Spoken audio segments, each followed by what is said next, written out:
कालच्या लेक्चरमध्ये जो टॉपिक झालाय तो कोणता होता? सॉरी, परवाच्या लेक्चरमध्ये. एक दिवस सुट्टी विसरले काय?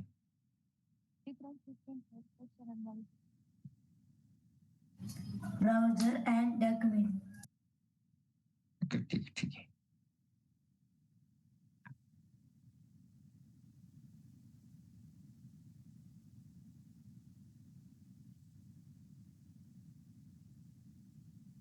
नोट सेव्ह नाही झालाय का? Just 1 minute guys.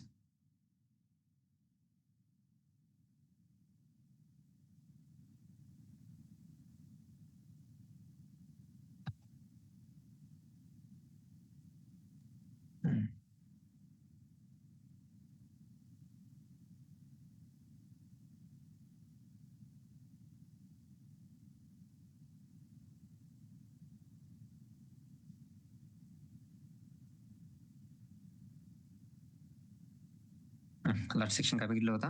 Head section. Okay. आणि हेड सेक्शन कोणते कोणते टॅग कंटेन करतो याचे फक्त आपण नेम बघितले होते. Title, link, Meta, script and style. Okay. हा, बट त्या अगोदर सगळ्यात लास्टला लेक्चर ज्यावेळेस एंड होत होतं किंवा झालं होतं त्यावेळेस एक डाऊट असा आला होता की हेड सेक्शनचा असा कोणता पार्ट आहे? हेड सेक्शन आपण डायग्राम पण बघितल्या होत्या. हेड सेक्शन मध्ये कोणता पार्ट कंटेंट कलेक्ट केला तो काय केला जातो हे डायग्राम बघितले होते आपण. Just 1 minute.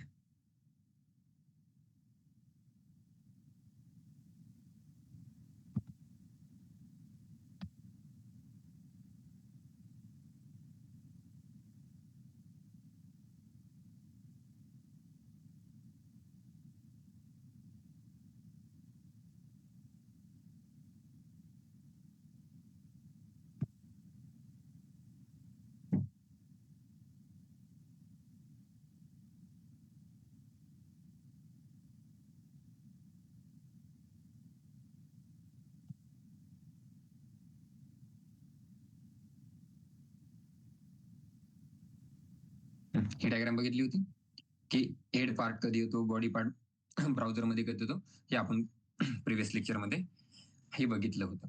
त्यानंतर एक डाऊट असा आला होता की हा जो काय पार्ट आहे ऍक्च्युअल हेड सेक्शन मध्ये कोणता पार्ट ब्राउझर ऍक्सेस करतो किंवा कधी करतो हे सांगितलं होतं. ज्यावेळेस ब्राउझरला तो रिक्वायर्ड आहे त्यावेळेस तो ब्राउझर ऍक्सेस करणार, तोपर्यंत ऍक्सेस करणार नाहीये.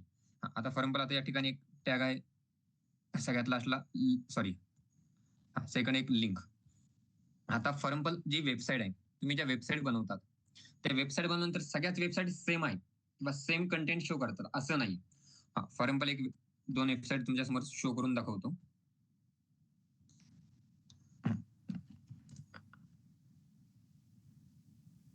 जावा ट्युटोरियल्स. एक बघूया आपण W3 स्कूल ही वेबसाईट एक बघूया. ही वेबसाईट ज्यावेळेस तुम्ही शो करणार किंवा व्हिजिट करणार, ही वेबसाईट तुम्हाला व्हिजिट केल्यानंतर या ठिकाणी वेबसाईटचा जो कंटेंट आहे तो कलरफुल किंवा अट्रॅक्शन व्हावं असा पार्ट आहे. कोणत्या? W3 स्कूल ही जी काय वेबसाईट आहे याचा सेम हा जावाचा कंटेंट मी दुसऱ्या वेबसाईटवर ओपन करतो.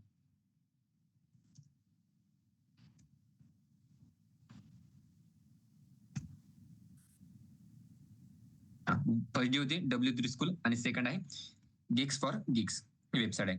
आता ज्यावेळेस ही वेबसाईट ओपन करणार, ही वेबसाईट ओपन केल्यानंतर यामधील कंटेंट आणि यामधील कंटेंट काय डिफरन्स वाटतो? त्यामध्ये थेरी पार्ट कोणता राईट केलाय, कोणता राईट नाही केलाय तो सोडून द्या. आपल्याला थेरी पार्ट किंवा ज्या काही कन्सेप्ट राईट केल्या दोन्ही कन्सेप्ट सेम आहे की डिफरन्स आहे त्याच्याशी घेणं देणं नाहीये. बट या ठिकाणी जी वेबसाईट दिसते ही वेबसाईट परफेक्ट वाटते की ही वेबसाईट परफेक्ट वाटते?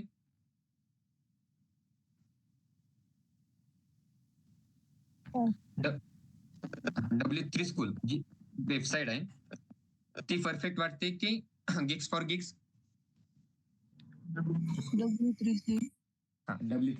W3 school. कारण की या वेबसाईट मध्ये जो आहे कंटेंट आहे प्रत्येक कंटेंट हा वेगवेगळ्या फॉन्ट मध्ये शो केला आहे. आता या ठिकाणी बघा प्रत्येक जो कंटेंट आहे जो पार्ट जे बटन कलर मध्ये पाहिजे ते कलर मध्ये, जो सेक्शन कलर मध्ये पाहिजे त्या कलर मध्ये, कोणता पार्ट कोणत्या कलर मध्ये पाहिजे हे सगळं या ठिकाणी शो केला आहे. बट अजून पण तुम्हाला क्लिअर झालं नसेल की असा कोणता पार्ट आहे हेडचा की ते वेबसाईट रियूज करते किंवा रियुजेबल आहे. आता हे डायरेक्ट असं सांगून कळणार नाही. त्यामुळे मी काल जी वेबसाईट आहे, आपण 2 ते 3 मिनिटाची वेबसाईट ओपन करण्यासाठी घेतले होते. इन्स्पेक्टमध्ये राईट क्लिक केलं होतं. काहीतरी Amazon अशी नावाची काहीतरी वेबसाईट होती. त्याच्या इन्स्पेक्टमध्ये जाऊन चेक करत होतो तो कोड. बट सिक्युरिटी पर्पज सगळा कोड शो केला जात नाहीये. तसं जर असतं जस्ट सिक्युरिटी पर्पज सगळा कोड शो केला जात नाही. मग जर तसं असतं तर या वेबसाईटचा कोड घेऊन कॉपी पेस्ट करून सेम ॲज इट इज अशी वेबसाईट कोणतरी बनवली असती. आता या ठिकाणी हेड टॅग मध्ये मी तो कंटेंट बघत होतो, पण तो कंटेंट या ठिकाणी भेटत नाहीये पाहिजे तो.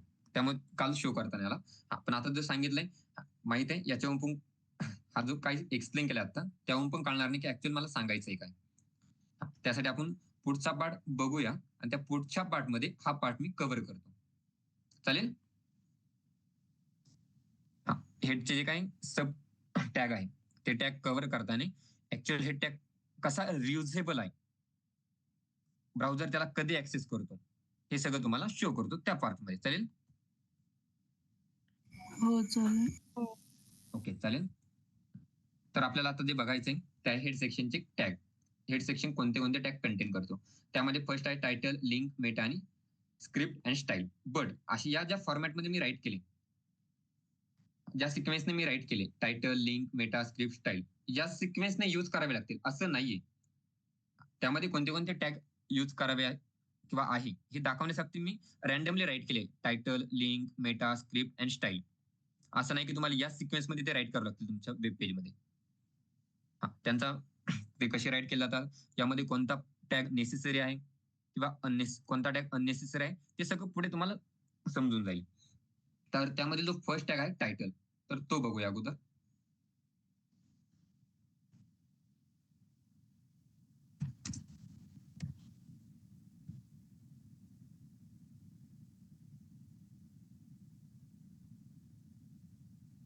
फर्स्ट टॅग बघायचा आहे टायटल टॅग. याची गरज काय किंवा हा कसा वर्क होतो किंवा कुठे वर्क होतो हे आपल्याला बघायचंय. आता जी आपली वेबसाईट आहे अगोदर तो दाखवतो आणि मग आपण टायटल टॅगचा आपण मग नोट्समध्ये राईट करूया. केस कोड ओपन करूया त्यासाठी आपण.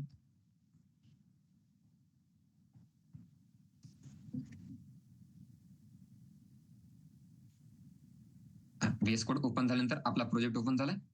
आपल्या प्रोजेक्टचं नेम आहे वेब ऍप. हे प्रोजेक्टचं आपलं नेम आहे. त्यासाठी 2 फोल्डर बनवले होते, पब्लिक अँड एसआरसी. एसआरसी फोल्डरमध्ये आपण अजून कोणतं एकही फोल्डर बनवलेलं नाहीये, कारण की आपल्याला त्याची गरज नाही. तुम्हाला पाहिजे असेल किंवा तुम्ही डायनेमिक पेज तुम्हाला बनवायची असेल तर तुम्ही बनवू शकता. एसआरसी वर क्लिक करायचंय. तुम्हाला सीएसएसचं फोल्डर पाहिजे, सीएसएसचं बनवू शकता. त्यानंतर तुम्हाला जावास्क्रिप्टचं पाहिजे, तुम्ही जावास्क्रिप्टचं बनवू शकता. तुम्हाला पाहिजे ते फोल्डर तुम्ही या ठिकाणी बनवू शकता. कंपल्शन नाही की ते प्रोजेक्ट सुरू होण्याच्या अगोदर बनवूनच ठेवा लागते, असं कंपल्शन काही नाही. ओके. हे जे काय फोल्डर ते एकत्र झाले डिलीट करूया इथून.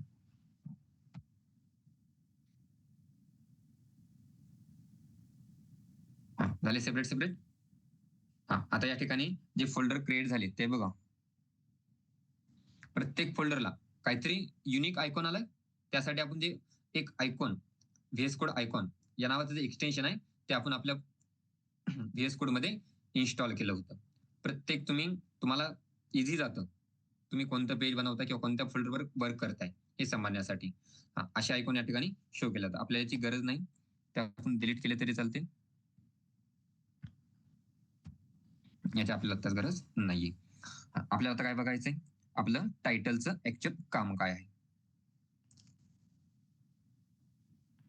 आता या ठिकाणी जे काही प्रोग्राम आपण कालच्या किंवा त्या अगोदरच्या काल सुट्टी होती, परवाच्या लेक्चरमध्ये काय एक्झाम्पल बघितले होते ते तुम्हाला या ठिकाणी शो केला जाणार नाही, ते नोट्समध्ये आपण अपलोड केले.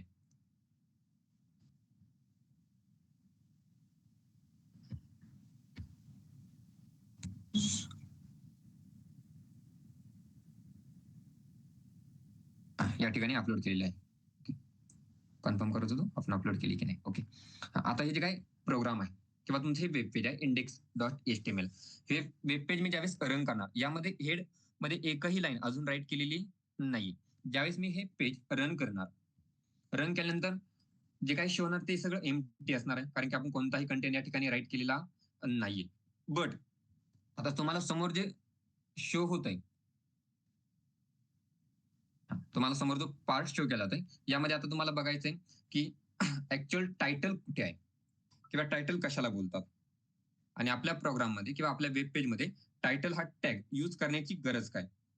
मग या ठिकाणी टायटल बार कशाला बोलतात, ऍड्रेस बार कशाला बोलतात, बुक मार्क किंवा फेवरेट कशाला बोलतात ते बघायचंय. त्याला आपण MS पेंट वर घेऊन जाऊया, त्या ठिकाणी एक्सप्लेन करता येईल चांगल्या वेळेने.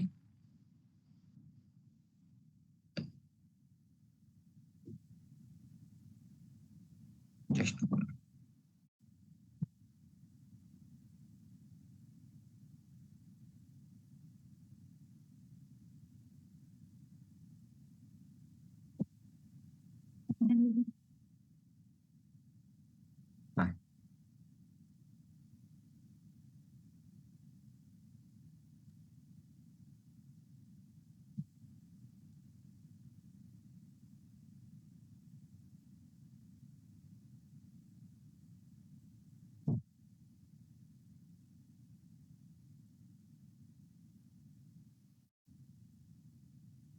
आता हा जो काही स्क्रीनशॉट आहे, त्याला आपण त्यामध्ये टायटल बार काय आहे, ऍड्रेस बार काय आहे आणि ऍक्च्युअल फेवरेट कशाला बोलतात आणि त्यामध्ये काय काय चेंजेस केले जातात ते बघूया.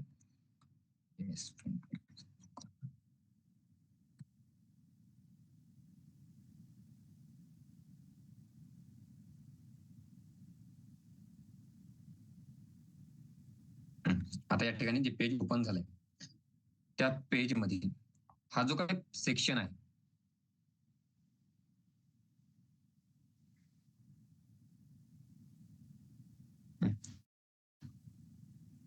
या सेक्शनला बोललं जातं टायटल बार.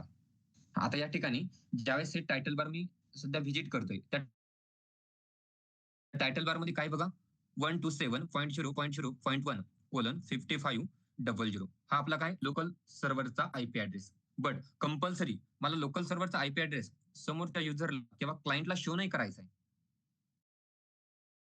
जे काय वेबसाईट तो बनवतोय त्या वेबसाईटचं नेम त्याला शो झालं पाहिजे टायटल बार मध्ये. मग आपण जे काय प्रोजेक्ट बनवतोय त्या प्रोजेक्टचा नेम दिलाय, प्रोजेक्टला तुम्ही वेबसाईट बोलू शकता, त्या प्रोजेक्टचा नेम दिलाय वेब ऍप. मग या ठिकाणी वेब ऍप असं नाव शो झालं पाहिजे, बट तसं ऍक्च्युअली शो होत नाहीये. मग आता इथे शो काय होतंय, लोकल सर्व्हरचा आयपी ऍड्रेस. हा जो शो केला तो किंवा ही जी काही पोझिशन आहे याला बोललं जातं टायटल बार.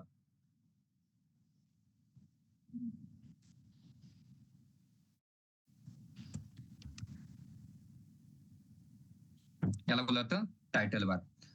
आणि ही सेकंड जी पोझिशन आहे किंवा सेकंड जे लोकेशन आहे, या ठिकाणी पण सेम आहे, आयपी ऍड्रेस आहे, त्यानंतर तुमचा वेब ऍप जो काही फोल्डर असेल त्याचा पाथ आहे. मग त्याला बोललं जातं ऍड्रेस बार. बट या दोन्ही लोकेशनला ऍड्रेस बार नकोय मला. या ठिकाणी पाथ पाहिजे, मला जी वेबसाईट ओपन करायची, जो ब्राउझरचा पाथ आहे, मला हा पाथ पाहिजे, त्याच पाथला बोललं जातं ऍड्रेस बार.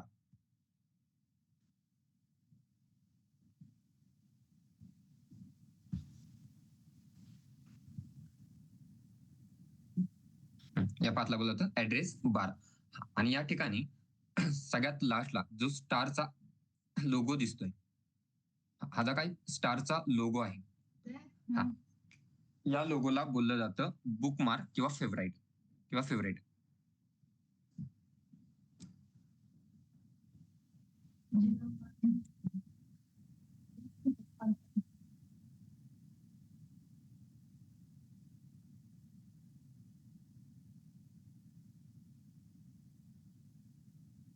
बुकमार्क किंवा फेवरेट.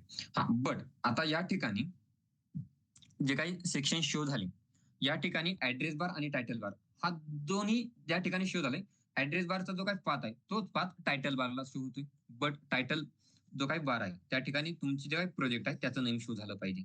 मग आता या ठिकाणी ती शो होत नाहीये, मग आपल्याला ते शो करावं लागेल. मग ते नेम शो करण्यासाठी यूज केलं जातं टायटल बार. मग आता हा जो काही पार्ट आहे या ठिकाणी आपण यूज करूया हेडमध्ये.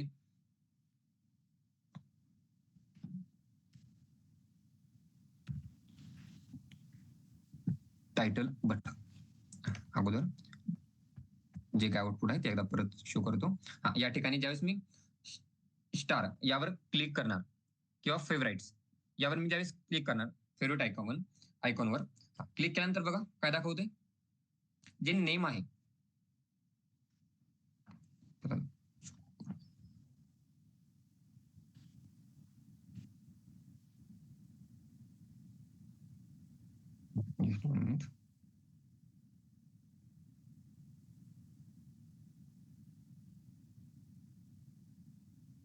या नेमवर क्लिक केल्यानंतर या ठिकाणी काय दाखवतंय बघा, जे नेम आहे ते नेम आपल्याला आपल्या वेबसाईटचं नेम शो झालं पाहिजे फेवरेटवर क्लिक केल्यानंतर. फॉर एक्झाम्पल एखादी वेबसाईट आहे, ती वेबसाईट व्हिजिट केल्यानंतर आपल्याला ती वेबसाईट मल्टिपल टाइम व्हिजिट करायची. मग ते आपण काय करणार आहे, फेवरेट म्हणून सिलेक्ट करणार आहे.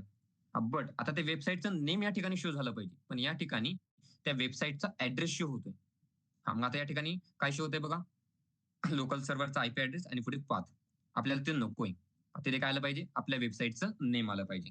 मग त्या ठिकाणी येतंय की नाही बघूया आता, टायटल टॅगचा यूज करून.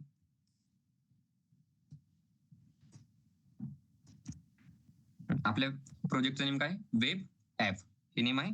सेम तेच नेम देऊया तिथे.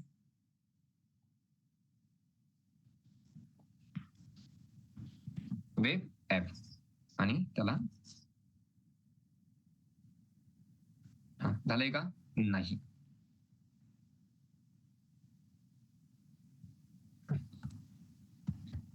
ओके, आलंय नेम वेब ऍप. जे काय टायटल आहे आपलं, टायटलला नेम काय आलंय, वेब ऍप. बट आता हे टायटलला नेम आलंय, ज्यावेळेस मी याला बुक मार्क करणार, आपल्याला बुक मार्क्स मी हे मार्क करून ठेवायचं, आपल्याला नंतर कधीतरी शो करायचं किंवा बघायचं आपल्याला नेक्स्ट टाइम. त्यावेळेस आपल्याला बुक मार्क मध्ये त्याचं नेम शो झालं पाहिजे त्या वेबसाईटचं.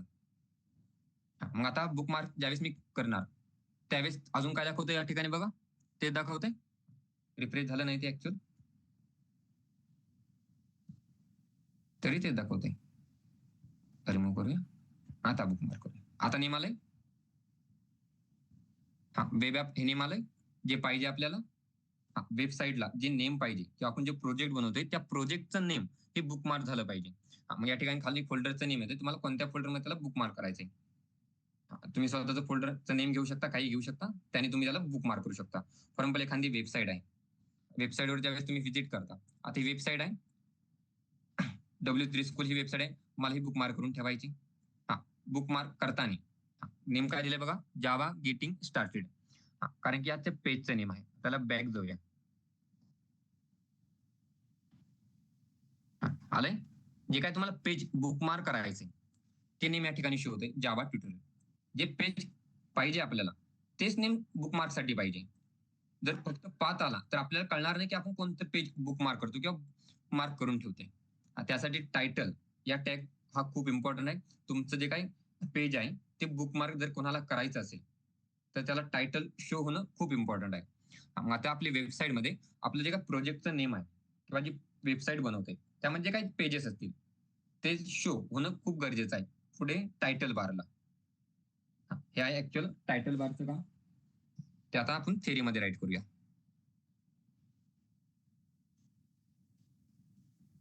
It comprises of title to display in browser.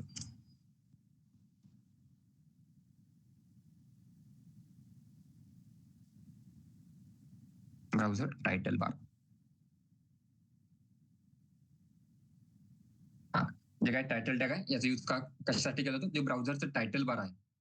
आता आपण डायग्राम मध्ये बघितलंय ना, ती डायग्राम सॉरी जो स्क्रीनशॉट बघितला, जो ब्राउझरचं टायटल बार जो सेक्शन आहे त्या सेक्शन मध्ये आपलं जे काही टायटल आहे, जे प्रोजेक्टचं टायटल देतो ते टायटल शो होण्यासाठी या टायटल टॅगचा यूज केला जातो.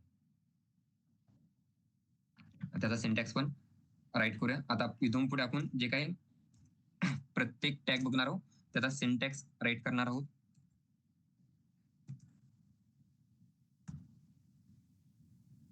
सिंटॅक्स असं आहे, ते राईट कुठे केलंय बघा, जो काही टायटल टॅग आहे तो राईट कुठे केलाय, हे टॅगच्या इनरला. तर आपण इथे सेम तसा राईट करूया. हेड हे टायटल मध्ये काय, हे टॅग मध्ये काय असणार,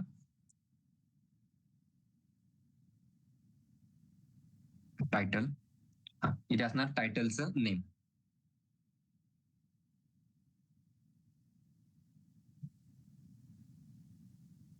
टायटल नेम मीन्स तुम्ही ते तुम्हाला जे काही टायटल द्यायचं ते नेम घेऊ शकता आणि टायटल टॅग क्लोज करायचा या ठिकाणी. त्यानंतर टायटल टॅगचं काम झाल्यानंतर हे टॅग पण क्लोज करूया.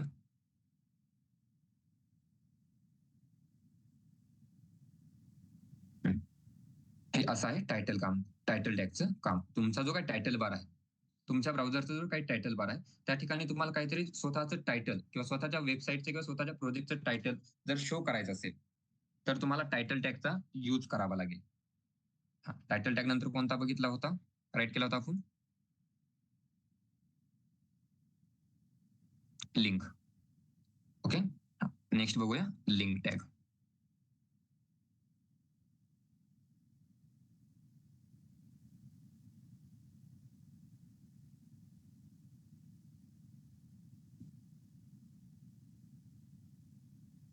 आता ह्यात जो काही लिंक टॅग आहे याचा यूज केला जातो ज्यावेळेस तुमचे एक्सटर्नल डॉक्युमेंट तुम्हाला तुमच्या वेब पेजला ऍड किंवा लिंक करायचं असेल तर तुम्हाला लिंक टॅगचा यूज करावा लागतो. फॉर एक्झाम्पल त्यामध्ये तुमची सीएसएस ची फाईल असेल, सीएसएस तुम्ही, आपण अजून सीएसएस स्टार्ट पण केलं, अजून HTML अजून स्टार्ट करायचे आपल्याला ऍक्च्युअल. अजून सीएसएस स्टार्ट केलं, सीएसएसच्या ज्या फाईल आहे आपण इंटरनल पण राईट करू शकतो, बट एक्सटर्नल फाईल जर राईट केली तर तुम्ही लिंकने ती ऍड करू शकता किंवा लिंक करू शकता. त्यानंतर तुमचे फेवरेट आयकॉन तुम्ही त्या ठिकाणी लिंक टॅगच्या मदतीने तुम्ही त्या ठिकाणी ऍड करू शकता. या ठिकाणी राईट करा, it is use to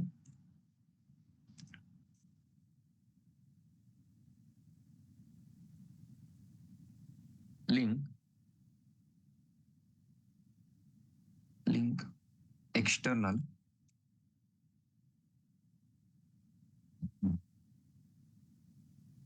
external document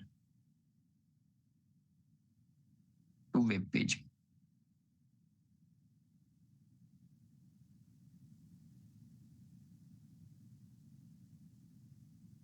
for example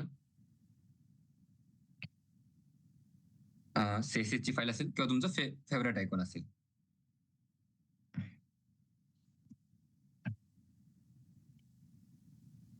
You can link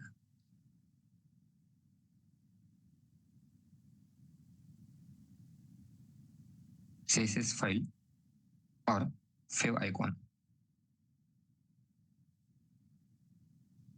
आता या ठिकाणी आपल्याला आता लिंक टॅग डायरेक्ट बघता येणार नाही की लिंक टॅग कसा वर्क करतोय किंवा काय वर्क करतोय, बट आपण थोडंफार त्याची इन्फॉर्मेशन आता घेऊया, कारण की आपण अजून CSS ला स्टार्ट केलं नाही किंवा CSS शिकण्यासाठी स्टार्ट केलं नाही. बट हे फेव आयकॉन काय आहे हे आज बघू शकतो आपण, की फेव आयकॉन बोलतात कशाला किंवा ते गरजेचे काय आहे. CSS आपल्याला अगोदर शिकावं लागेल, त्यानंतर ते लिंक कसं करतात, त्याची गरज काय, ते एवढं इम्पॉर्टंट काय, आपण ते सगळं बघणार आहोत ज्यावेळेस आपली CSS स्टार्ट होईल त्यावेळेस. मग आता जे फेव आयकॉन आहे, या फेव आयकॉनची गरज काय किंवा हे ऍड कशासाठी करावे लागतात. अगोदर सांगितलं तुमचं जे काय इंडेक्स पेज आहे, हे इंडेक्स पेज ला बाकीचे पेजेस ऍड केलेले असतात किंवा लिंक केलेले असतात. मग सगळ्यात एका पेजमध्ये तुम्ही टोटल कोड राईट करू शकत नाही. केला तर तो as a professional web developer समजला जाणार नाही किंवा ऍज अ प्रोफेशनल वेब डेव्हलपरने राईट केला असं समजलं जाणार नाही. तुम्हाला किती येत असेल, तुम्ही सगळा कोड एकाच पेजमध्ये राईट करतात तर तो कोणतरी ऍज अ फ्रेशर राईट केला असं समजलं जाईल. मग आपण बाकीचे पेज दुसरीकडे राईट करतो आणि त्याला लिंक करतो. मग आता या ठिकाणी आपल्याला जे काही लिंक टॅग आहे या ठिकाणी आपल्याला CSSच्या फाईल आणि फेव आयकॉन लिंक करायचे आहे किंवा ऍड करायचे आहे. मग आता फेव आयकॉन मीन्स काय ते अगोदर तुम्हाला शो करतो.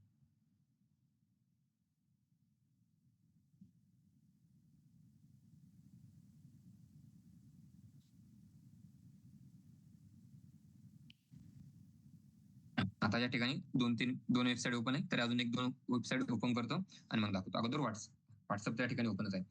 व्हॉट्सअप या ठिकाणी जे नेम आहे, या ठिकाणी ज्यावेळेस मी बुकमार्क करणार, बुकमार्क करताना या ठिकाणी काय ते बघा, न्यू टॅब, कारण की या ठिकाणी अजून कोणती वेबसाईट ओपन केलेली नाही. ज्यावेळेस मी झूमवर क्लिक करतो आणि बुकमार्क या ऑप्शनवर क्लिक करतो, त्यावर काय ते बघा, पोस्ट अटेंडंट झूम. आणि या ठिकाणी जो काही लोगो येतो बघा, हा काय आहे, झेड आणि एम. हा जो काही लोगो आहे किंवा हा जो काही आयकॉन आहे त्याला बोललं तर फेव आयकॉन किंवा फेवरेट आयकॉन. हा प्रत्येक वेबसाईटला कंपल्सरी असतो, प्रत्येक वेबसाईटला. आता तुमची वेबसाईट ती कोणती असेल ते डिपेंड करत नाही. याशी तुम्ही सिंपल एक वेबसाईट बनवताय आणि मग तुम्हाला द्यायचंय की नाही ते तुमच्या याच्यावर आहे. But as a professional website 100% वेबसाईटवर तुम्हाला फेवरेट आयकॉन दिसणार. 100% जेवढ्या प्रोफेशनल वेबसाईट आहे तेवढ्या. ओके. या ठिकाणी बघा, ज्यावेळेस आता मी क्लिक केलंय या ठिकाणी खाली मेमरी यूज या ठिकाणी आलंय 105 MB. जे सांगितलं होतं तुम्हाला काल, परवाच्या लेक्चरमध्ये, की प्रत्येक ब्राउझरला एक मेमरी असते. प्रत्येक ब्राउझरला या ठिकाणी शो केल्यानंतर दाखवलंय, प्रत्येक ब्राउझरला मेमरी असते. ती मेमरी कशी वर्क करते तो खूप वेगळा कन्सेप्ट आहे. बट एवढं या ठिकाणून पण प्रूव्ह झालं की प्रत्येक ब्राउझरला मेमरी असते. मग आता हे झूम आहे. जसं मी अजून एखादी दुसरी वेबसाईट ओपन करतो, Amazon.in. ही वेबसाईट ओपन केल्यानंतर या ठिकाणी अमेझॉनच्या वेबसाईटच्या अगोदर ऑनलाईन शॉपिंग साईट हे दिसण्याच्या अगोदर ए दिसतोय. हा ए मीन्स आहे तुमचा फेवरेट आयकॉन. दुसरी एखादी करूया.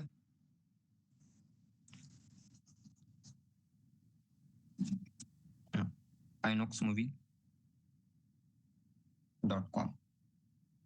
या ठिकाणी पण एक लोगो आहे आयनॉक्स नावाचा किंवा आयकॉन आहे. त्याच आयकॉनला बोललं जातं फेवरेट आयकॉन आणि शॉर्ट फॉर्म मध्ये जातो फेव आयकॉन. प्रत्येक वेबसाईटला आहे तो, प्रत्येक वेबसाईटला. तुम्ही कोणतीही वेबसाईट ओपन करा, कोणतीही. आता या ठिकाणी न्यू टॅब मी ज्यावेळेस ओपन करतो, न्यू टॅबला त्यांनी काहीतरी फेव आयकॉन सेट करून ठेवलेला आहे. जो आहे ना त्यांनी एक सेट करून ठेवलाय. ज्यावेळेस मी बुकमार्क वर क्लिक करतो आणि त्या आयकॉनचं तो आयकॉन या ठिकाणी शो केला जातो. ज्यावेळेस मी अमेझॉनवर क्लिक करणार आणि फेवरेट या ऑप्शनवर क्लिक करणार, त्या ठिकाणी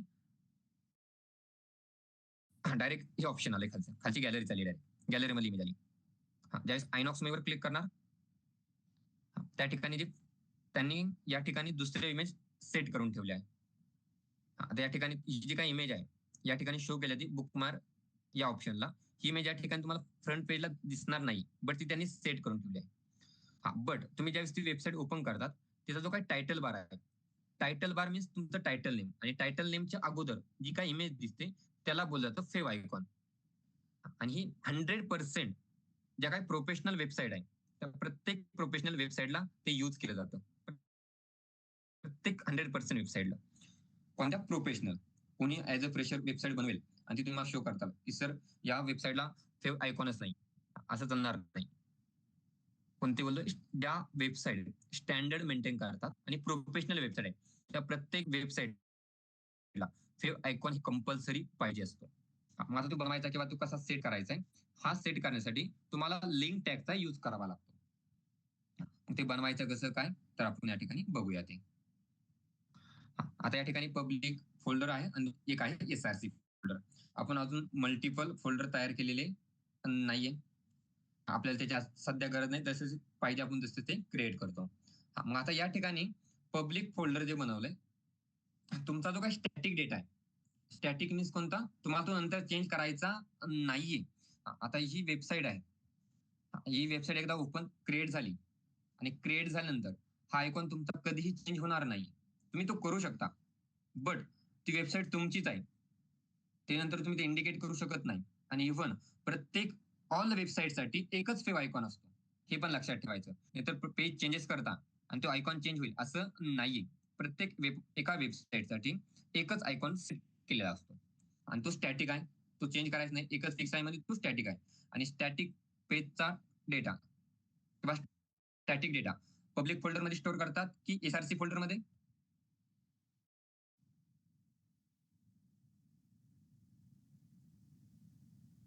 बोला. स्टॅटिक जो कंटेंट आहे तो पब्लिक पब्लिक फोल्डर मध्ये ज्या थिअरी अगोदर राईट केली त्यासाठी सांगत होतो की ते इम्पॉर्टंट आहे. पब्लिक फोल्डर मध्ये मग आता पब्लिक फोल्डर मध्ये आपण एक फोल्डर बनवूया. आता ती इमेज आहे, फेव मीन्स इमेजेस आहे ना ती. आता प्रत्येक जो आयकॉन शो केला जातो ती एक इमेजेस आहे. हे काय एक इमेजेस आहे. मग इमेज आहे म्हणजे मग फोल्डर कोणता लागेल बोला. Public images. इमेजेस. ओके. तुम्ही इमेजेस फोल्डर, मला इमेज तर मी इमेजेस फोल्डर करणार. जर मला डॉक्युमेंट्स पाहिजे असेल तर मी डॉक्युमेंट्स फोल्डर बनवणार. बट सॉरी ते त्यामध्येच क्रिएट झाले.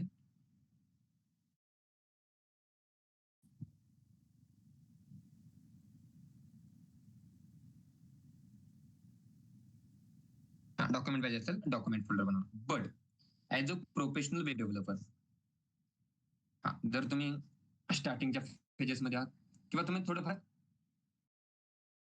वेब डेव्हलपमेंट विषयी तुम्हाला थोडंफार माहित आहे तर ते तुम्ही बनवू शकता. ज्या ऍज अ प्रोफेशनल वेबसाईट बनवल्या जातात आणि त्या वेबसाईट तुम्ही ऑर्गनायझेशनमध्ये बनवल्यानंतर दुसरा कोणतरी त्या ठिकाणी डेव्हलपर त्या वेबसाईटवर वर्क करणार आहे.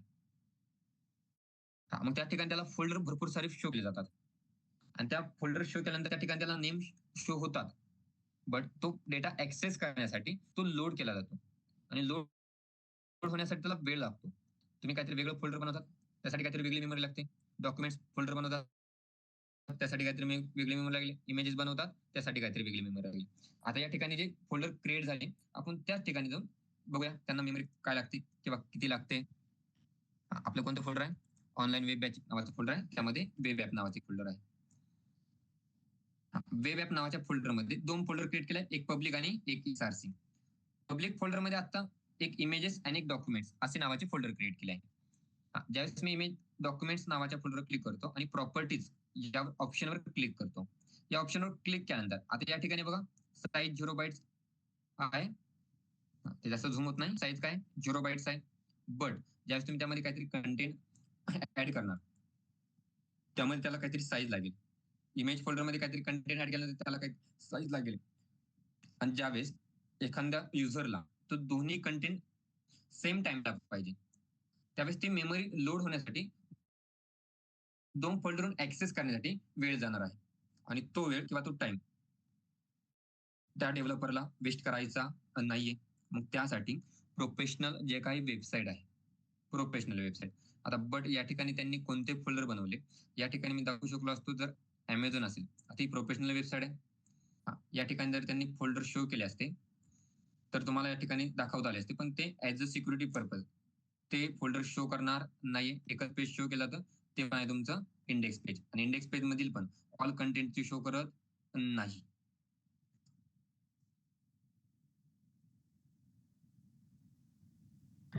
Just 1 minute.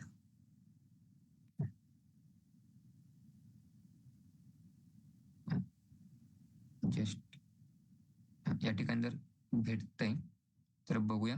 जर भेटलं तर ठीकच आहे.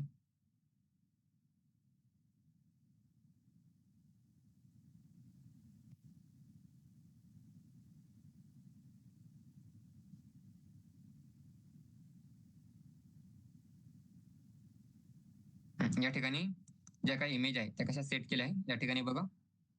या तुम्हाला समोर ज्या इमेज शो केल्या जातात या वेने सेट केले जातात. आपल्याला पाहिजे फेव आयकॉनचे दिसत नाही या ठिकाणी. प्रत्येक एक फोल्डर ओपन करून बघावं लागेल.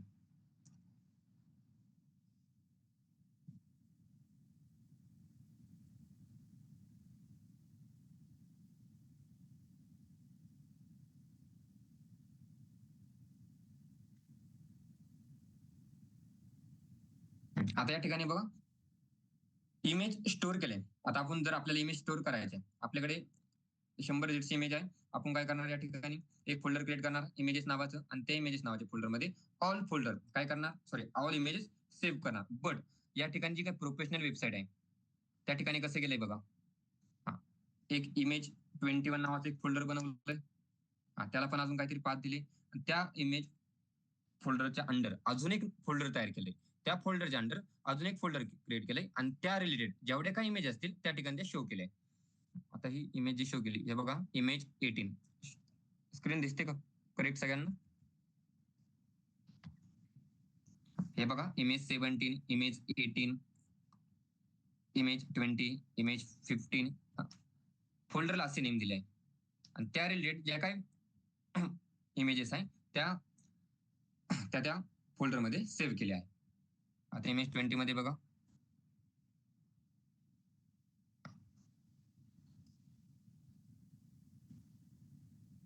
आता इमेज जे 17 फोल्डर आहे ते 17 फोल्डर काहीतरी क्लिनिंग साठी यूज केलं आहे, क्लिनिंगच्या इमेजेस साठी.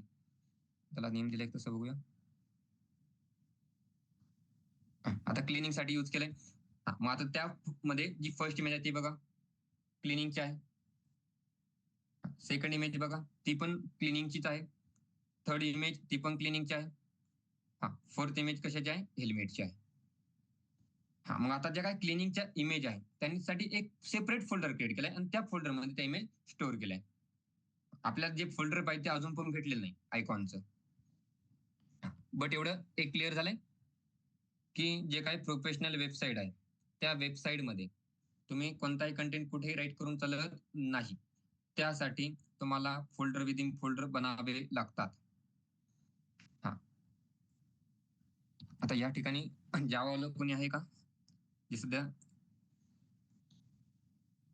योगेश, ईश्वर किंवा भाग्यश्री मॅम.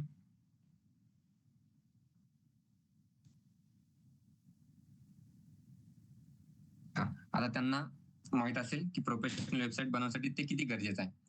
बाकीच्यांना तरी वेबसाईट शो केलंय थोडंफार. एवढं डीप मध्ये आपल्याला जायचं नाही, पण आता या ठिकाणी ते आपल्याला पाहिजे ते फोल्डर भेटत नाहीये, तेव्हा आपण तेवढ्या डीप पर्यंत जाऊन सर्च करतोय. आता या ठिकाणी जे काही फोल्डर आहे ते फोल्डर विदिन फोल्डर आहे. मग आता त्यावेळेस मला डॉक्युमेंट, त्यानंतर तुमच्या पीडीएफ आणि इमेजेस हे सगळं पाहिजे आणि ते एका रिलेटेड आहे. फॉर एक्झाम्पल आता या ठिकाणी ऑल कंटेंट शो केला जातो. अमेझॉनची जी वेबसाईट आहे त्यावर ऑल कंटेंट शो केला जातो. आता या ठिकाणी काहीतरी इमेज बघूया. वॉचचीच आहे. दरेस वॉचचीच भेटते. या ठिकाणी एक बाईक आहे. आता मला बाईक ही जी काही फोल्डर आहे, मला त्यामध्ये बाईकची इमेजेस पण पाहिजे, बाईकची इन्फॉर्मेशन पण पाहिजे. ती इन्फॉर्मेशन तुमची डॉक्युमेंट्स मध्ये असेल. त्यानंतर बाईक रिलेटेड जेवढी काही ऑल इन्फॉर्मेशन आहे इमेजेस थ्रू किंवा डायग्राम थ्रू शो केली असेल तर ती कशामध्ये असणार आहे? पीडीएफ मध्ये. मग हे एक शो करण्यासाठी काहीतरी एक फोल्डर सेपरेट बनवलेलं असेल त्या ठिकाणी. मग आता काय पाहिजे मला? एक फोल्डर जर ऍक्सेस केलं त्या ठिकाणी मला इमेजेस पण ऍक्सेस झाल्या पाहिजे, डॉक्युमेंट्स पण ऍक्सेस झाले पाहिजे आणि पीडीएफ पण ऍक्सेस झाल्या पाहिजे. पण आपण ज्यावेळेस जे बनवतो कसं बनवतो? सेपरेट सेपरेट बनवतो. Document separate, images separate, PDF साठी सेपरेट असं बनवतो. मग as a professional fav icon साठी बोलतोय फक्त. नंतर आपल्या डॉक्युमेंट इमेज साठी सेपरेट सेपरेट बनवायचे. ज्यावेळेस आपण प्रोजेक्ट बघणार फायनल त्यावेळेस हे सगळे कन्सेप्ट तुम्हाला मिक्स करून क्लिअर केल्या जातील. मग आता डॉक्युमेंट इमेजेस नावाचं जे काही फोल्डर बनवलाय ती इन्फॉर्मेशन मला एका ठिकाणीच पाहिजे. तर मग आता ते फोल्डर मी काय करणार आहे? डिलीट करणार आहे. डॉक्युमेंट पण आणि इमेजेस पण. मला जे काही फोल्डर पाहिजे होतं ते फोल्डर या ठिकाणी भेटलं नाही. त्या फोल्डरचं नेम आहे असेट्स. ते फोल्डर बनवायचं आहे आपल्याला पब्लिक फोल्डर मध्ये आणि ते फोल्डरचा यूज करून आपल्याला सेव्ह आयकॉन सेट करायचा आहे. मग पब्लिक वर क्लिक करायचे आणि या ठिकाणी पब्लिक विदिन एक फोल्डर बनायचं आपल्याला पब्लिक मध्ये आणि त्या फोल्डरचा नेम द्यायचा आहे असेट्स. ज्यावेळेस हे असेट्स फोल्डर मी क्रिएट केलं त्याला काहीतरी एक आयकॉन आलाय. आयकॉन शो दिसतोय. आता त्या असेट्स फोल्डर मध्ये मी माझे इमेजेस पण स्टोअर करणार, डॉक्युमेंट्स पण स्टोअर करणार आणि पीडीएफ पण स्टोअर करणार. बट आपण हे फोल्डर कंपल्सरी यूज करणार आहे असं नाही, किंवा या फोल्डरला ज्यावेळेस तुम्हाला डॉक्युमेंट, इमेजेस, पीडीएफ या फोल्डरला हेच नेम द्यावं लागतं असं पण नाही. ऍज अ प्रोफेशनल वेबसाईट किंवा as a professional web developer ज्यावेळेस तुम्ही कोणत्याही वेबसाईटवर वर्क करता, बाकीच्या युजरला किंवा बाकीचे जे काही डेव्हलपर आहे त्यांना समजण्यासाठी इझी जातं की या फोल्डरमध्ये कोणता कंटेंट ऍड केलेला आहे किंवा हे फोल्डर कोणत्या कंटेंटसाठी यूज केलं जातं. 90% जे काही फोल्डर आहे त्या फोल्डरचं नेम हेच दिलं जातं ज्यावेळेस त्यांना डॉक्युमेंट, इमेजेस आणि पीडीएफ एकत्र करायचे आहे त्यावेळेस. मग तुम्हाला पाहिजे असेल तर तुम्ही नेम चेंज पण करू शकता. या ठिकाणी असेट्स दिलाय आणि असेट्स दिल्यानंतर या फोल्डरच्या आतमध्ये आपल्याला एक फोल्डर क्रिएट करायचंय. किंवा एक फाईल क्रिएट करायची आणि त्या फाईलमध्ये आपल्याला डेटा कसा स्टोअर करायचा आहे, आपल्या आयकॉनचा. आणि आयकॉन एक इमेज आहे. मग आपण इमेजला काय पाथ देतो, इमेजचं एक्सटेन्शन काय आहे, त्यावर क्लिक करायचंय ऍसेट्सवर आणि मग फाईलवर क्लिक करायचंय. मग तुम्हाला जे काही पाहिजे ते तुम्ही ते नेम देऊ शकता.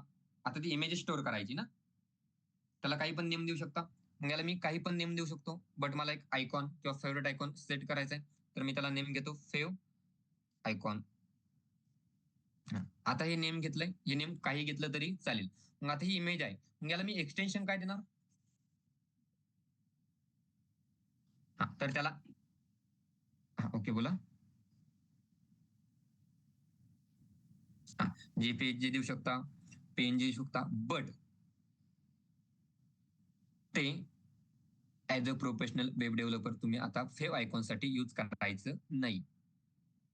मी कशासाठी बोलतोय ते परत एकदा क्लिअर करा. जे फोल्डर बोलतोय किंवा जे काही एक्सटेन्शन बोलतोय, हे फक्त मी साठी बोलतोय किंवा फेवरेट आयकॉन आपल्याला क्रिएट करायचं त्यासाठी बोलतोय. मग आता हे फेव आयकॉनसाठी मी जे काही एक्सटेन्शन येणार आहे ते आहे .ico. ज्यावेळेस मी आयकॉन .ico हे एक्सटेन्शन दिलं, एक्सटेन्शन दिल्यानंतर त्या काय फाईलचा जो आयकॉन आहे तो कसा आलाय बघा. त्यासाठी जो आयकॉन आलाय तो कशाचा आहे,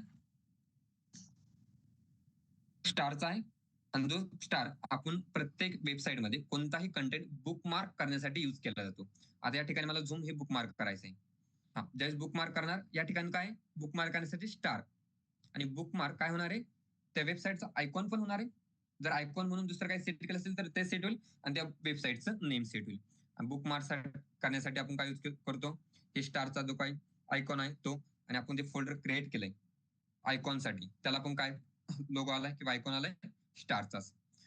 आता काहींना क्वेश्चन पडू शकतो, तो क्वेश्चन पडण्याच्या अगोदर तो क्वेश्चन मीच सांगतो आणि आन्सर पण सांगतो की या ठिकाणी आपण .png .jpg हे घेऊ शकतो की नाही. तुम्ही .png घेऊ शकता, .jpg घेऊ शकता, जे काही तुमच्या इमेजेसचे एक्सटेन्शन आहे ते सगळे एक्सटेन्शन तुम्ही घेऊ शकता, रिस्ट्रिक्शन काही नाही. बट ते प्रोजेक्ट जर दुसरा कोणतरी डेव्हलपर जर हँडल करतोय तर तो त्याला अलाउ करणार नाही. 99% जे काही फेव आयकॉन आहे त्यांचे एक्सटेन्शन हे ICO याच नेमने स्टोअर केले जातात. जर याला मी नेम चेंज करण्यासाठी गेलो, याचा नेम आपण एक्सटेन्शन चेंज करूया.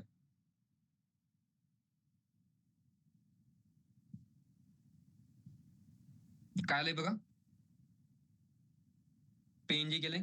पीएनजी केल्यानंतर जे काय आयकॉन आलाय फेव आयकॉनचा तो कोणता आलाय बघा, गॅलरी टाईप आलाय. ज्यावेळेस मी बुकमार्क करायला जातो त्यावेळेस गॅलरी दिसते तिथे किंवा गॅलरीचा आयकॉन दिसतो का, नाही. त्या ठिकाणी आयकॉन कोणता दिसतो, स्टारचा. मग आता मी फेव आयकॉनसाठी एक फाईल बनवली पण त्या फाईलला ते स्टार आलंच नाही. मग दुसरा जर एखादा डेव्हलपर तुमच्या वेबसाईटवर तुम्ही ते ऑर्गनायझेशन सोडून गेल्यानंतर त्या ठिकाणी दुसरा कोणतरी डेव्हलपर काम करतोय, तर मग त्याला कळणार नाही की या ठिकाणी ऍक्च्युअल मध्ये काय स्टोअर केलंय. तुम्ही मस्त नेम दिलंय पण त्याला या ठिकाणी शो होत नाही ना आयकॉनने. मग त्यासाठी त्याला त्या जी काही फाईल आहे ती ओपन करून बघायला लागेल त्यामध्ये ऍक्च्युअल कंटेंट काय, मग त्यावेळेस कळेल. मग तो असं तुमचे प्रत्येक फाईल, प्रत्येक फोल्डर, प्रत्येक पाथ ओपन करून नाही बघणार ना. पेन दिल्यामुळे असा इश्यू होतोय. असं नाही की तुम्ही या ठिकाणी फेव आयकॉन सेट करू शकत. या ठिकाणी तुम्ही फेव आयकॉन सेट करू शकता, but as a professional website जर बनवायची असेल तर ते काय आहे, इनकरेक्ट आहे किंवा ती नॉनसेन्स थिंग आहे. मग आता याचं नेम मी पेंज आहे, याचं नेम परत चेंज करूया. पेंजी झालंय, दुसरं करूया जेपीजी. जेपीजी तरी पण काय आलाय, गॅलरीचा लोगो आलाय. तर जेपीईजी तरी पण काय आलाय, गॅलरीच लोगो आलाय. कोणा क्वेश्चन पडण्या अगोदर तो क्वेश्चन आन्सर अगोदर सांगून ठेवलंय. हे परत फेव आयकॉनसाठी जेपीजी पीएनजी जे काही तुमचे फोटोचे एक्सटेन्शन आहे ते या ठिकाणी यूज करायचे नाही. फेव आयकॉनसाठी स्वतःचं सेपरेट एक्सटेन्शन आहे, त्याचं नेम आहे ICO.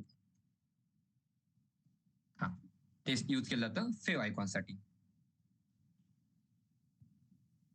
ओके. मग आता फेव आयकॉन इथं झालंय, बट आता आपल्याला सेट पण करायचंय ना. ज्यावेळेस मी आपली जो काही प्रोजेक्ट आहे तो ओपन करतो, प्रोजेक्ट परत ओपन करतो, open with live server. Project जो ओपन केल्यानंतर इथे काय आलंय बघा, जे काय आयकॉन पाहिजे ते आयकॉन या ठिकाणी शो झालेलं नाहीये. आपलं जे काही प्रोजेक्ट आहे ज्या रिलेटेड असेल, जी वेबसाईट ज्या रिलेटेड असेल त्या ठिकाणी आपण तसं सेव्ह आयकॉन सेट करणार आहोत. पण या ठिकाणी ते आयकॉन सेट झालेलं नाही, कारण की आपण अजून ते सेट केलेलं नाहीये. मग ते सेट कसं करतात, काय करतात? तुम्ही त्याला जर सेट करायचं असेल तर 2 वेने करू शकता. पहिला जो वे आहे, यावर राईट क्लिक करायचंय, सेव्ह आयकॉनवर राईट क्लिक करायचंय, ओपन विथ या ऑप्शनवर क्लिक करायचंय आणि या ठिकाणून तुम्ही डायरेक्ट त्याला सेट करू शकता. बट अगोदर एकदा कन्फर्म करायचंय की आपल्याकडे जे काही इमेजेस एडिटचे ऍप्लिकेशन आहे ते अगोदर इन्स्टॉल केलेले आहे की नाही. जर असेल तर या ठिकाणी तुम्ही ते एडिट करू शकता. अगोदर ते क्लिअर करायचे. जर ते तसं नसेल तर सेकंड थिंग, जे आपलं पेंट्स आहे त्यावर क्लिक करायचं. अगोदर याला सेव्ह करून पेंट्स ओपन करायचंय आणि त्या ठिकाणी तुमचा सेव्ह आयकॉन क्रिएट करायचा आहे.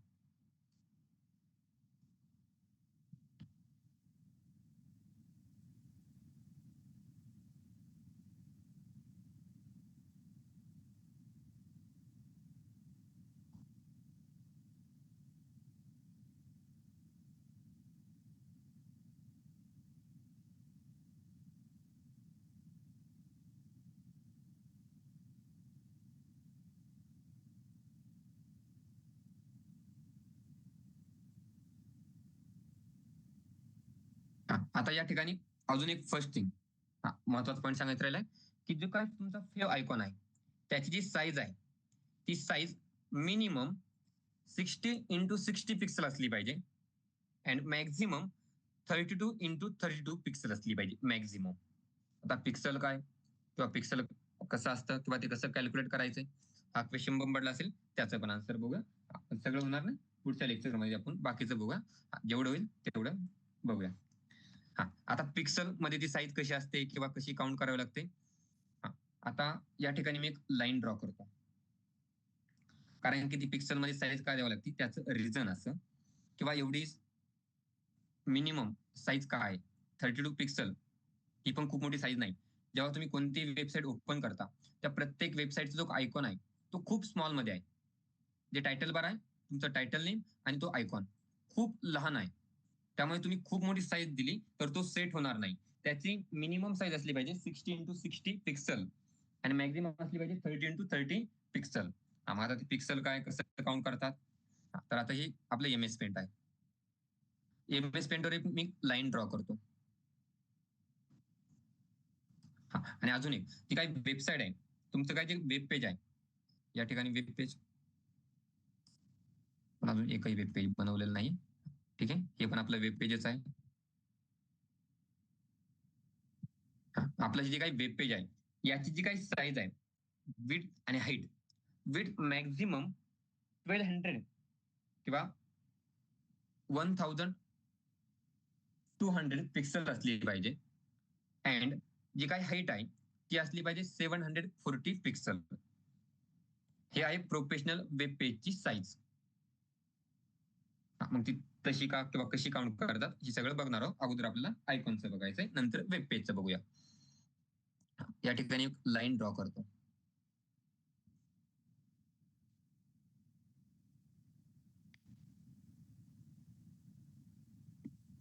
लाईनची साईज थोडी मोठी करतो.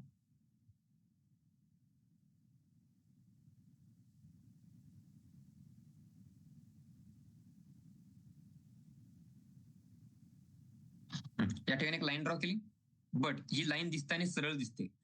ती लाईन डॉट डॉट अशी कनेक्ट केलेली आहे. पण दिसते का आता या ठिकाणी बघा, मी याला झूम करतोय, कुठे डॉट डॉटने कलेक्ट केली किंवा कनेक्ट केली असं दिसते का? Yes or no? No. No, कारण की डॉट डॉटने अजून कलेक्ट केलेली दिसत नाही. आणि ज्यावेळेस तुमच्या स्क्रीनवरचे डॉट हे काउंट केले जातात ते डॉट मीन्स पिक्सल मध्ये काउंट केले जातात. आता या ठिकाणी खाली बघा पिक्सल आलंय. मग आता डॉट डॉट दिसत नाही. मग आता व्ह्यूवर क्लिक करायचंय आणि व्ह्यूवर क्लिक केल्यानंतर ग्रीड लाईन्स. आता ग्रीडवर क्लिक केल्यानंतर आता त्याला झूम करतोय. आता दिसतंय कनेक्ट केलेले. येस. आता हा एक एक सर्कल, आता हा अजून झूम करतोय. आता या ठिकाणी एक एक जो बॉक्स आहे तो एक एक बॉक्स मीन्स तुमचा एक एक पिक्सल आहे. काय तुमचा एक एक बॉक्स मीन्स एक एक पिक्सल आहे. हा मग असं जो काय पिक्सल आहे त्या पिक्सलची साईज तुमच्या आयकॉन ची साईज आहे 60x60 पिक्सल एवढी असली पाहिजे मिनिमम आणि मॅक्झिमम असले पाहिजे 30x30 पिक्सल. मग आता ती काउंट करायची ना.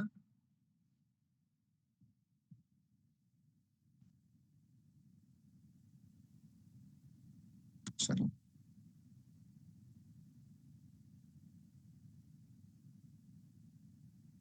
आता या ठिकाणी दिसतोय बघा मी काहीतरी ड्रॉ करतोय. हा याची साईज किती बघा जेवढं सिलेक्ट केलंय त्याची साईज या ठिकाणी खाली दाखवलंय किती पिक्सल मध्ये आहे किती दाखवतोय बघा 90x20 एवढं पिक्सल आहे. आणि मग आपलं जे काय फेवरेट आयकॉन आहे हे मिनिमम 60x60 पिक्सल मध्ये असलं पाहिजे कारण की खूप लहान पण नको व्हायला ते स्क्रीनवर शो पण झालं पाहिजे ना तुम्ही आयकॉन जे सेट केलंय ते. आणि मॅक्झिमम 30x30 पिक्सल असलं पाहिजे तरच ते किंवा 30x30 पिक्सलच्या पुढे जर गेलं तर ते जे काय आयकॉनची लिमिट आहे त्याच्या बाहेर जाईल आणि तुमचा जो आयकॉन आहे तो परफेक्ट त्या ठिकाणी शो केला जाणार नाहीये. हे जे एक एक जे काय सर बॉक्स आहे त्या एक एक बॉक्सला बोललं जातं पिक्सल. मग असे तुमचे काउंट करायचे. मग तुम्ही एक एक काउंट तर करत नाही बसणार या ठिकाणी ज्यावेळेस तुम्ही सिलेक्ट करता त्या सिलेक्ट केल्यानंतर या ठिकाणी येऊन जातं की तुमचं जे काय पिक्सल आहे ती किती पिक्सल मध्ये तुमची इमेज तुमचे जे काय आयकॉन आहे ते बसलं आहे. तुम्ही या ठिकाणी असं नाही की तुम्ही स्वतःच क्रिएट करायला लागेल या ठिकाणी इमेज पेस्ट करायची आणि त्याला मिनिमाइज करायचं जर खूप मोठे असेल एक तर 60x60 पिक्सल मध्ये करायचे किंवा 30x30 पिक्सल मध्ये करायचे. तुम्हाला पाहिजे त्या पिक्सल मध्ये ते ऍडजस्ट करायचे पाहिजे त्या मीन्स कोणत्या 60x60 टू 30x30 पिक्सलच्या लिमिट मध्ये त्याच्या पुढे जायचं नाहीये. मग या ठिकाणी हे जे ग्रिड आहे एक एक बॉक्स मी तुमचा एक एक पिक्सल आहे. थोडं पिक्सल कळालं आता.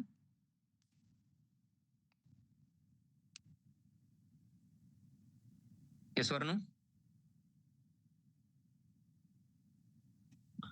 आता पिक्सल ऍक्च्युअल आपल्याला सीएसएस मध्ये बघायचं पिक्सल कशाला बोलतात त्याचा यूज काय ते कसं काउंट केलं जातं बट अजून आपण तेवढं स्टार्ट केलेलं नाही त्यामुळे आपण डायरेक्ट तिथपर्यंत जाणार नाही. छोटासा पॉइंट पिक्सल आलाय आपल्या फेवरेट आयकॉन साठी म्हणून ते आपण डिस्प्ले केलंय. ओके सॉरी टाइम पण झाला आपलं ते फेवरेट आयकॉनचं राईट करायचं राहिलंय फक्त सांगितलंय राईट करायचं राहिलंय टाइम झाला आपण ते उद्याच्या लेक्चर मध्ये राईट करूया. ओके चालेल.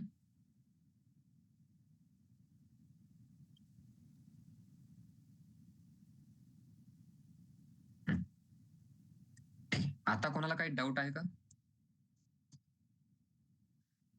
ओके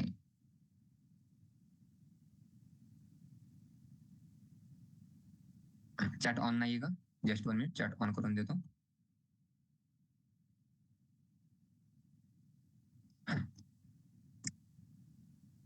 अगोदर सांगितलंय जो डाऊटचा सेक्शन आहे तो लेक्चर झाल्यानंतर ठेवायचा आहे आता कारण की मध्ये कोणाला डिस्टर्ब व्हायला नको. प्रेझेंटी स्टार्ट केली लेक्चर स्टॉपच नव्हतं करायला पाहिजे 10:30 पर्यंत चाललं असतं मग. ठीक आहे द्या प्रेझेंटी. एकदा प्रेझेंटी झाल्यानंतर ज्यांना डाऊट असेल आपण ते स्टार्ट करूया डाऊट साठी. प्रेझेंटी काउंट करू यानंतर जे प्रेझेंटी जाईल ते प्रेझेंटी काउंट केली जाणार नाही. ठीक आहे ओके बोला आता डाऊट कोणाला आहे?